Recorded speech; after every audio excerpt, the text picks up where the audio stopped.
साथियों नमस्कार। कैसे आप सब? उम्मीद करते हैं आप लोग बहुत ही बढ़िया होंगे, ज़बरदस्त होंगे, मस्त होंगे। चलिए आज का अध्याय आप लोग का होने वाला है, यानी क्लास 10th का आप लोग का फिजिक्स आज क्लास लेने वाले हैं। तो यानी फिजिक्स क्लास में जो है, यानी फिजिक्स का पहला जो चैप्टर है, यानी प्रकाश का परावर्तन। क्या है?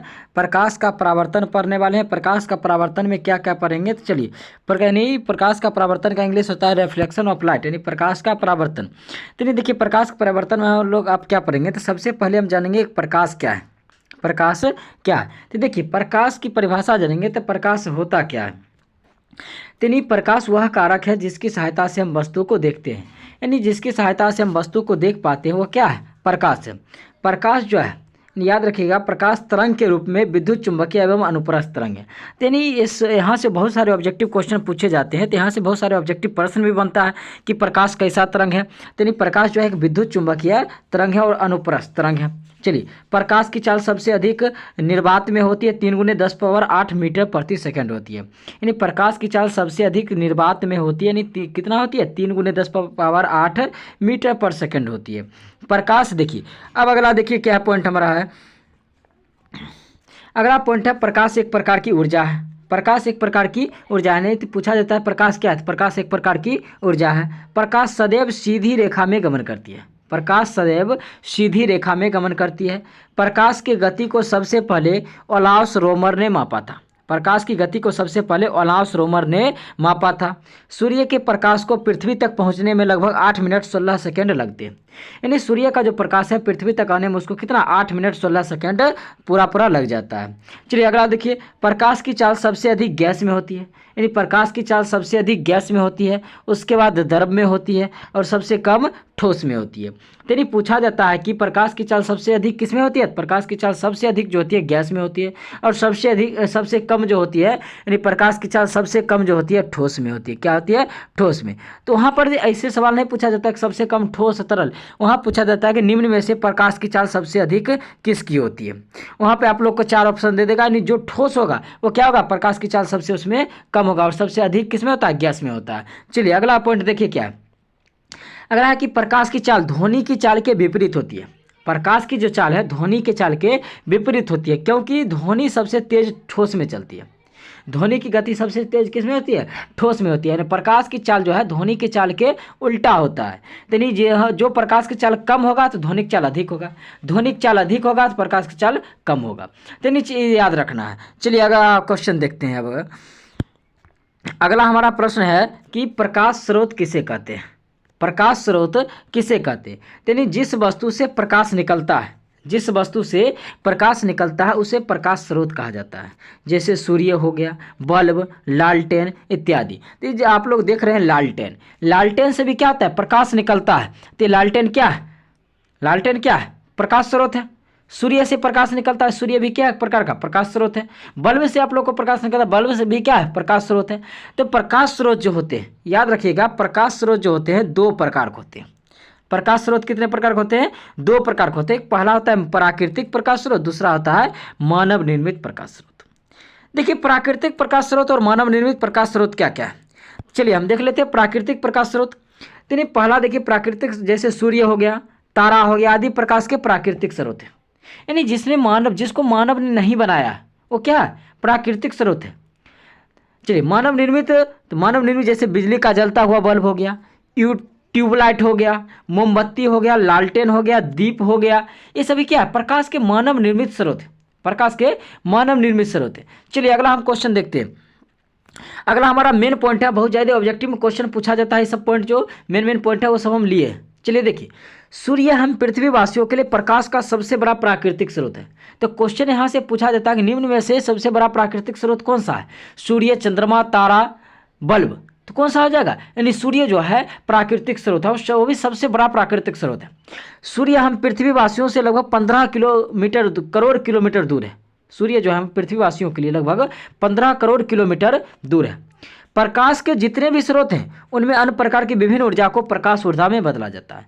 यानी प्रकाश का जितना भी स्रोत है, जैसे सूर्य हो, बल्ब हो, चाहे कुछ भी हो, जिससे प्रकाश निकलता है उसमें क्या होता है? कुछ ना कुछ को जो भी ऊर्जा है उसको प्रकाश ऊर्जा में बदला जाता है। अब जैसे देखिए, जैसे आप लोग का लैंप हो गया, लालटेन हो गया, इस समय हम क्या करते हैं? तेल डालते हैं। क्या करते हैं, तेल डालते हैं। तो यानी लैंप और लालटेन में तेल डालते हैं। तेल क्या है, संचित रासायनिक ऊर्जा है। अब रासायनिक ऊर्जा क्या है, हम उसमें डालते हैं तब फिर उसको जलाते हैं, फिर उससे प्रकाश निकलता है। तो यानी लैंप या लालटेन आदि में तेल में संचित रासायनिक ऊर्जा को प्रकाश ऊर्जा में बदला जाता है। तो आई होप आप लोग बहुत अच्छे से समझ गए होंगे इस पॉइंट को। तो यानी क्वेश्चन पूछा जाता है कि लालटेन क्या करता है, तो रासायनिक ऊर्जा को प्रकाश ऊर्जा में बदलता है।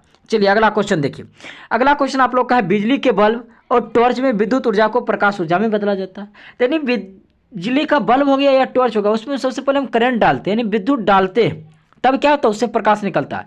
तो यानी विद्युत ऊर्जा को क्या करता है, प्रकाश ऊर्जा में बदलता है। तो यानी बिजली का बल्ब हो, टॉर्च हो, कुछ भी, ट्यूबलाइट हो, तो ये सब क्या करता है, विद्युत ऊर्जा को प्रकाश ऊर्जा में बदलता है। चलिए आई होप आप लोग बहुत ही अच्छे समझे भी होंगे। चलिए अगला क्वेश्चन देख लीजिए क्या है,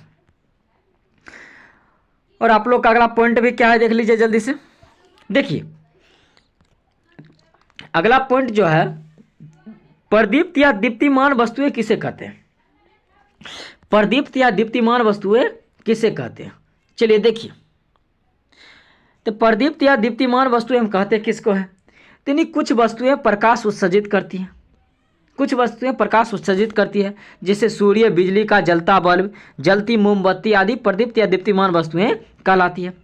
तो यानी प्रदीप्त या दीप्तिमान यानी जिस वस्तु से जो वस्तु प्रकाश उत्सर्जित करता है, एक तरह से हम याद रखेंगे, जो वस्तु प्रकाश उत्सर्जित करता है वह क्या कहलाता है, प्रदीप्त वस्तुएं या दीप्तिमान वस्तुएं कहलाती है। जैसे सूर्य, सूर्य क्या प्रकाश उत्सर्जित करता है, सूर्य क्या दीप्तिमान वस्तुएं है। बिजली का बल्ब से प्रकाश मिलता है, तो बिजली का बल्ब क्या है, दीप्तिमान वस्तुएं है। लालटेन क्या है, लालटेन से भी प्रकाश निकलता है, तो लालटेन क्या है, दीप्तिमान वस्तुएं हैं। डिबिया क्या है, दीप्तिमान वस्तुएं। दीप क्या है, दीप्तिमान वस्तुएं हैं। यानी बिजली का जलता बल्ब क्या है, प्रदीप्त वस्तुएं या दीप्तिमान वस्तुएं हैं। मोमबत्ती क्या है, यानी जिस वस्तु से प्रकाश निकलता है वो सभी क्या है, दीप्तिमान वस्तुएं है। आई होप आप लोग को याद भी हो गया होगा। चलिए देखिए, जैसे देखिए मोमबत्ती है, मोमबत्ती क्या है, प्रदीप्त वस्तु है या दीप्तिमान वस्तु है, क्योंकि इससे प्रकाश निकलती है। चलिए अगला क्वेश्चन देखते हैं। अगला क्वेश्चन है कि अप्रदीप्त वस्तुएं किसे कहते हैं। अप्रदीप्त वस्तुएं किसे कहते हैं, यानी कुछ वस्तुएं प्रकाश उत्सर्जित नहीं करती है, जैसे टेबल, कुर्सी, पुस्तक, पौधा इत्यादि अप्रदीप्त वस्तुएं कहलाती है। यानी जिस वस्तु से प्रकाश उत्सर्जित नहीं होता है वह अप्रदीप्त वस्तु कहते हैं। टेबल से प्रकाश उत्सर्जित होगा, नहीं होगा, टेबल क्या अप्रदीप्त वस्तु है। कुर्सी, कुर्सी भी क्या अप्रदीप्त वस्तु है। पुस्तक, पुस्तक भी क्या अप्रदीप्त वस्तु है। पौधा से प्रकाश उत्सर्जित होगा, नहीं होगा, ये भी क्या है अप्रदीप्त वस्तु है। चलिए बहुत ही अच्छे से आप लोग समझ भी हो गए हैं। चलिए अगला क्वेश्चन देखिए क्या है। अगला क्वेश्चन है, किरण किसे कहते हैं। किरण किसे कहते हैं, यानी एक सरल रेखा पर चलने वाले प्रकाश को ही क्या कहते हैं, प्रकाश की किरण कहते हैं। एक सरल रेखा, जैसे अभी देखिए हम यहाँ खींचे लाइन, ये क्या है, सीधी रेखा है, तो इसको हम क्या बोलेंगे, किरण बोलेंगे। क्या बोलेंगे, किरण। यानी एक सरल रेखा पर चलने वाले प्रकाश को क्या कहते हैं, प्रकाश की किरण कहते हैं। चलिए अब अगला हम देखते हैं क्या है। अब अगला हमारा है, किरण पुंज किसे कहते हैं। किरण पुंज किसे कहते हैं, यानी प्रकाश की किरणों के समूह को प्रकाश का किरण पुंज कहा जाता है। यानी किरणों के समूह को ही प्रकाश का किरण पुंज कहा जाता है। किरण पुंज जो होते हैं मुख्यतः 3 प्रकार के होते हैं। कौन कौन, अपसारी किरण पुंज, समांतर किरण पुंज और अभिसारी किरण पुंज। तो सबसे पहले हम जानेंगे अपसारी किरण पुंज किसे कहते हैं। चलिए देख लेते हैं। तो अपसारी किरण पुंज किसे कहते हैं, यानी बोला जा रहा है कि अपसारी किरण पुंज में इस प्रकार के किरण पुंज में प्रकाश की किरणें एक बिंदु स्रोत से निकलकर फैलती चली जाती है। यानी अपसारी किरण पुंज में क्या कि इस प्रकार किरण पुंज में प्रकाश की जो किरणें हैं, यानी मान लो ई बिंदु से निकला, अब यहाँ से क्या हो गया, फैलते चला जाएगा। क्या होगा, फैलते चल जाएगा, यानी आगे की ओर पूरा पूरा फैलते जाता है। तो इसको हम क्या कहते हैं, अपसारी किरण पुंज कहते हैं। जैसे आप लोग चित्र में आप लोग देख रहे होंगे, देखिए चित्र में आप लोग देख रहे होंगे। चलिए अगला क्वेश्चन देखिए क्या। अगला क्वेश्चन है समांतर किरण पुंज, यानी ऐसे किरण पुंज में प्रकाश की किरणें एक दूसरे के समांतर होती है। बहुत अधिक दूरी पर स्थित प्रकाश स्रोत से आते किरण पुंज को समांतर किरण पुंज माना जाता है। जैसे सूर्य से आने वाले किरण पुंज क्या है, समांतर किरण पुंज है। सूर्य क्या है, बहुत अधिक दूरी पर स्थित है, इसलिए बहुत अधिक दूरी पर स्थित प्रकाश स्रोत से आने वाले किरण पुंज को ही क्या कहा जाता है, समांतर किरण पुंज कहा जाता है। तो आई होप आप लोग चित्र में देख रहे होंगे तो समांतर किरण पुंज कैसा होता है। चलिए देख लीजिए। अब अगला हम देखते हैं अभिसारी किरणपुंज। क्या है? अभिसारी किरणपुंज। यानी इस प्रकार के किरणपुंज में प्रकाश की किरणें एक दूसरे पर आकर मिलती है या मिलती हुई प्रतीत होती है, मिलती है या मिलती हुई प्रतीत होती है। अतः ऐसे किरणपुंज में किरणों के बीच की दूरी क्या होती है? घटती जाती है। इसको क्या कहते हैं? अभिसारी किरणपुंज कहते हैं। यानी अपसारी का जस्ट क्या होता है?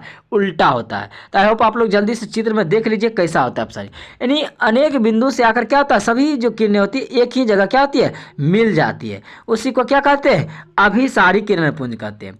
और जो क्या होता है? एक बिंदु से निकलकर अलग अलग जगह से यानी प्रकाश फैलाते जाती है, उसको क्या कहते हैं? अपसारी किरणपुंज कहते हैं। चलिए आई होप आप लोग समझ भी गए होंगे। चलिए अगला क्वेश्चन देखिए। अगला क्वेश्चन है प्रकाश का प्रकीर्णन किसे कहते हैं? प्रकाश का प्रकीर्णन किसे कहते हैं? यानी प्रकाश जब सूक्ष्म कणों पर पड़ता है, प्रकाश जब सूक्ष्म कणों पर पड़ता है तो वे कण जो उन पर पड़ने वाले प्रकाश को कुछ ऊर्जा को अवशोषित करके फिर उसे चारों ओर वितरित कर देता है। इस प्रक्रिया को क्या कहा जाता है? प्रकाश का प्रकीर्णन कहा जाता है। यानी प्रकाश का प्रकीर्णन किसे कहा जाता है? यानी प्रकाश जब सूक्ष्म कणों पर पड़ता है तो उन पर पड़ने वाले प्रकाश को कुछ ऊर्जा को क्या करता है? अवशोषित कर लेता है, फिर उसको चारों ओर फैला देता है। इसी को क्या कहते हैं? प्रकाश का प्रकीर्णन कहते हैं। चलिए आई होप आप लोग बहुत ही अच्छे से समझे होंगे। अगर वीडियो अच्छा लगा हो तो वीडियो को एक लाइक जरूर दीजिएगा, और चैनल पर नहीं है तो चैनल को सब्सक्राइब कर लीजिएगा। इसका अगला पार्ट जो है यानी लेक्चर 2 हम वीडियो इसका डाल देंगे, तो उसमें जो पढ़ने वाले हैं पारदर्शी पारभासी यानी चैप्टर उसमें पूरा पूरा समाप्त हो जाएगा। तो आई होप आप लोग बहुत अच्छे समझेंगे, और वीडियो को लाइक कर दीजिएगा, और अगला पार्ट इसका अगर देखना है तो चैनल को जल्दी से सब्सक्राइब कर लीजिए और अपने दोस्तों में शेयर भी कर दीजिए। आप लोग को फ्री में नोट्स भी इसका मिल जाएगा हमारे टेलीग्राम ग्रुप से। आप लोग जल्दी से जुड़ जाइए। आप लोग को टेलीग्राम ग्रुप में फ्री में इसका PDF यानी चैप्टर वाइज और टॉपिक वाइज आप लोग को मिल जाएगा। आई होप आप लोग कहीं भी अगर नहीं भी पढ़ते हैं तो कोई बात नहीं, लेकिन यहीं से आप लोग को पूरा पूरा हम कोर्स करवा देंगे। चलिए मिलते हैं नेक्स्ट दिन, तब तक के लिए जय हिंद।